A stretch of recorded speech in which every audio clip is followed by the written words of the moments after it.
रंग चुनरी दाई कोसा के पोतिया दाई कोष्टा के जोगार ले ले वो आगे नवरात के तिहार दाई 16 सिंगार कर ले वो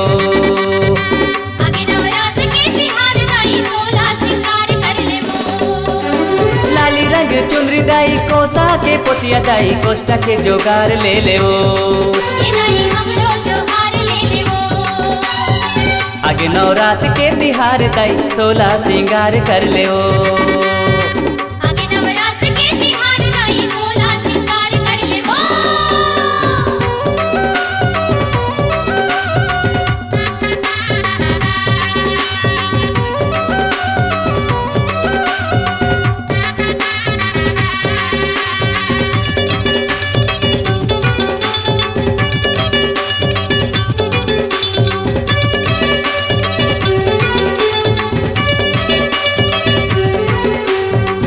बबलू मोनू सोनू अमिता अंतरा आओ दाई के दरबार खुले है जम्मो दर्शन पाओ पावर पैरी दाई ना के बर नथनी वो हाथ बर हाथ पोछनी चुटकी आओ मुंदरी वो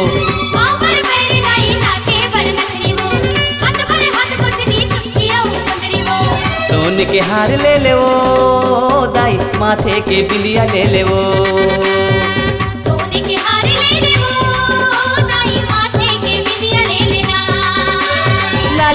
चुनरी दाई कोसा के पोतिया दाई कोष्टा के जोगार ले ले वो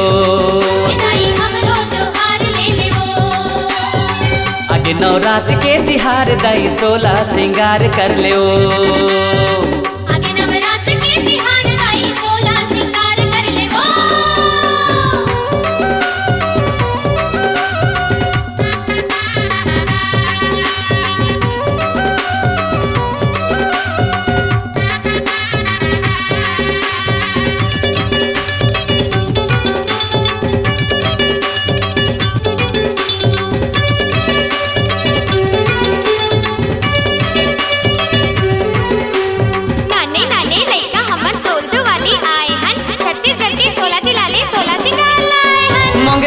गजरा दाई केवरा के हार वो चंपा चमेली माँ सजे दरबार वो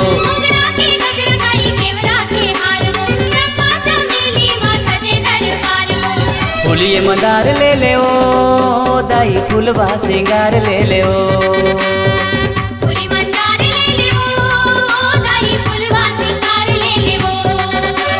लाली रंग चुनरी दाई कोसा के पोतिया दाई कोष्टा के जोगार ले ले ओ आगे नवरात के तिहार दाई 16 सिंगार कर ले वो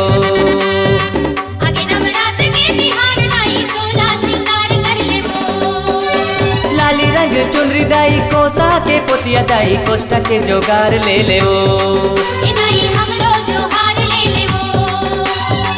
आगे नवरात के तिहार दाई 16 सिंगार कर ले वो।